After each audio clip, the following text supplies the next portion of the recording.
begin today's mailbag with another super thanks, again from my guy CJ DeYoung III. He says, everything about this season concerns me, not just Bootgate.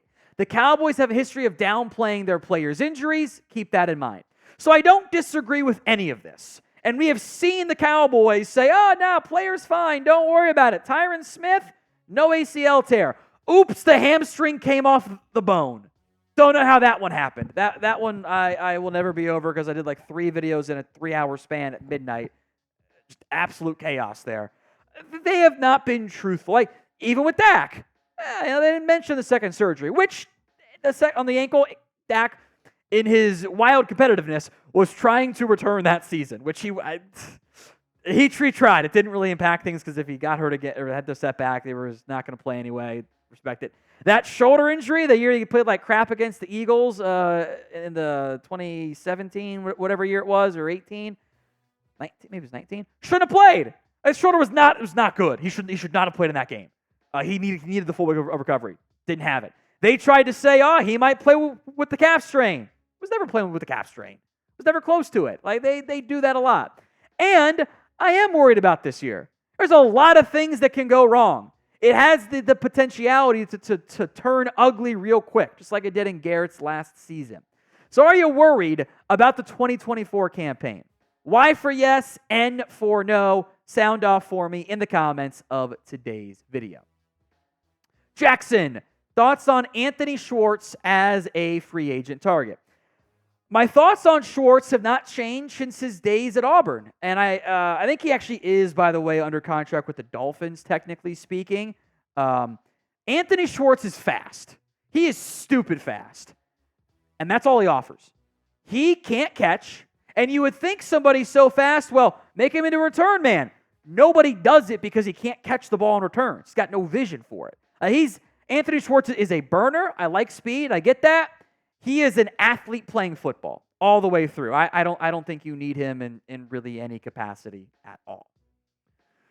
From Brian Perry, will the Cowboys sign a wide receiver if CD holds out? I don't think so, because you're just trying to get through the parts of training camp where he's not there. I expect CeeDee Lamb to eventually show up and report to camp. It's too prohibitive contract-wise to not do it. You get fined so much money. He'll be there for the regular season. And it's not like the available receivers out there are going to help you. Michael Thomas going to change your roster? No, it's still, you don't have CeeDee Lamb. So maybe they have a roster spot, so they could add one if they want to. I think they have enough young guys they want to give reps to that they're not going to add a vet, even if Lamb is not there for the start of training camp next month or end of this month. From Carter Smith, is this Dak's last run in Dallas? Maybe. I don't know. It's a great question. I don't know if anyone actually knows in that building right now because they haven't really had contract talks.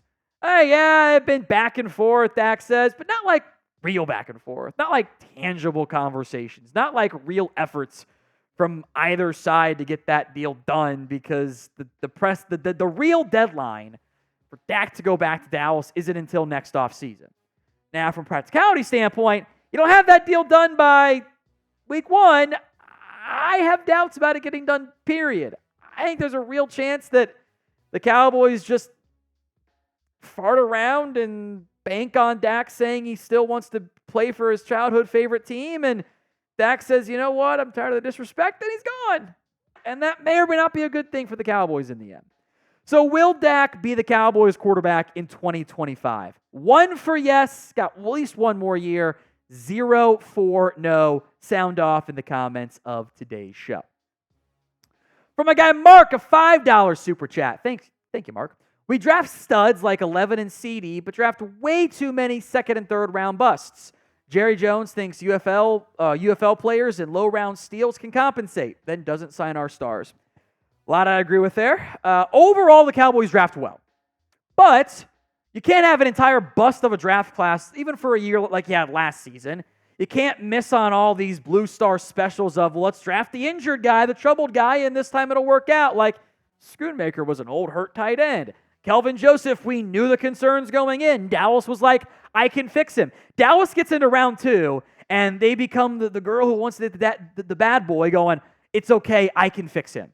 Guess what doesn't normally end up happening in all those scenarios? Doesn't end up getting fixed. If you want to be a draft and develop team, that's fine. You have to pay the guys you draft and develop.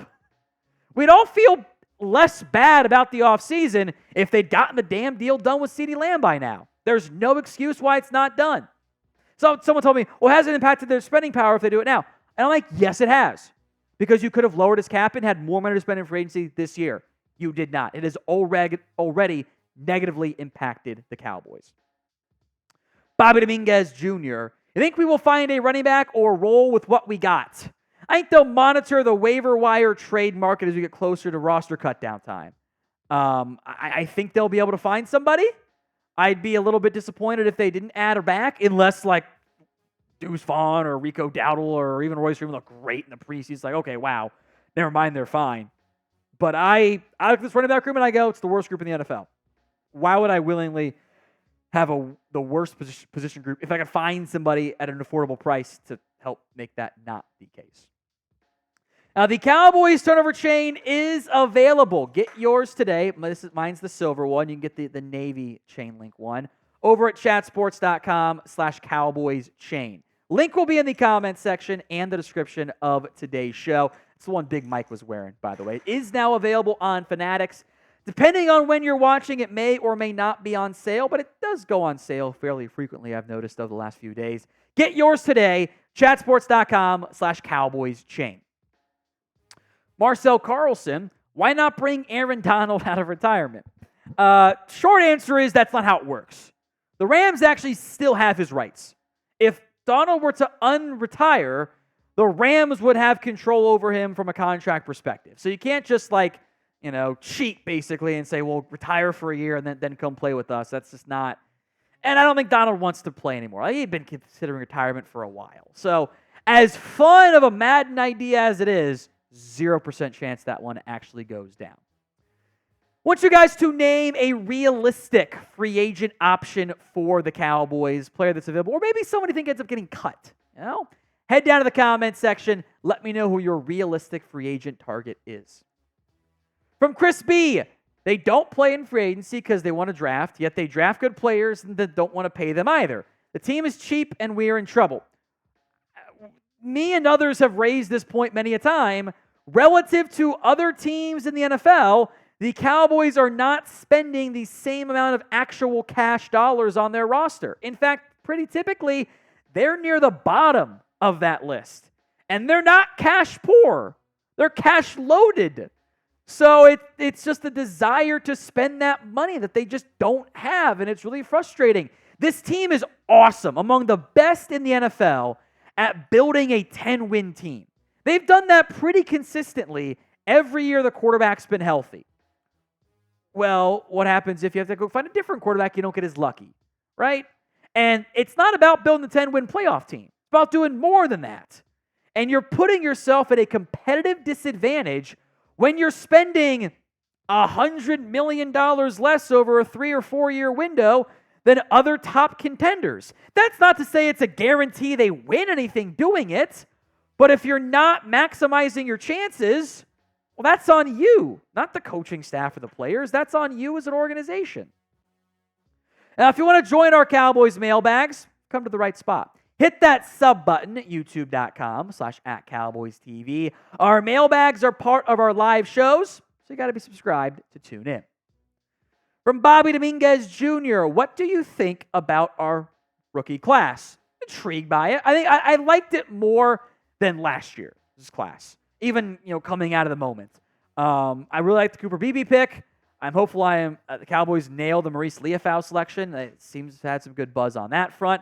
Like some of their day 3 selections. I like getting extra draft picks as well. My favorite moment was by far the Lamb Diggs draft. I was so freaking hyped about that class because they basically drafted from my board, like our board, it was like the best guy available or top 3 like every time. Wasn't the case this year, but they draft pretty well, and I doubt they have back-to-back duds. From Not Jeremy Chuggs' burner, I don't think we have enough depth in most positions on this team. Sadly, I think that will hurt us and make us a bottom half team. Depends on where your depth issues arise. If you lose one of your superstar players, you get banged up on the offensive line, You get banged up, at quarterback, you lose your star receiver, then it can turn ugly. That's what happened in 2020. In Mike's first year, they had all of these injuries, and it just was too much for them to overcome. And that was, Mike does a good job of managing injuries, but they happen. And there's only so much you can control in the end. So I hope that the injuries don't appear, because then it's kind of just like you never knew what you were going to get if everyone was healthy season. From Del Moore, if Marshawn Nealon balls out, would you trade DeMarcus Lawrence? I'm only going to trade Tank if I am bad at the trade deadline. Like if we get to that election night and you got 2 wins, I'm going to sell.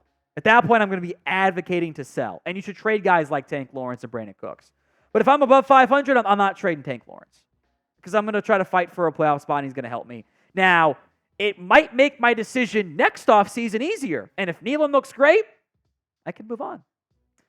So I want you guys to name a player who you want to trade away. Any player on the team. You can even go with some non-realistic ones. Let me know in the comments section of today's show. From Jackson, only a couple months till we see Drunk Tom rants against the boys, or rants again, boys. Been watching since that cursed 2020 year, and there isn't a better Cowboys channel around.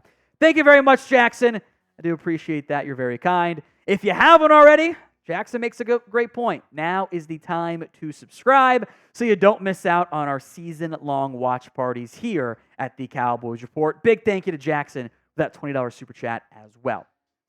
Last one from Not Jeremy Chugg's Burner. Cowboys in the second round is me watching Revenge of the Sith, hoping Anakin won't do it this time. And we always underestimate his power still, which I'll save my Star Wars rants for later. But they're gonna it's the I'm gonna do it again meme, and they hit not enough on those.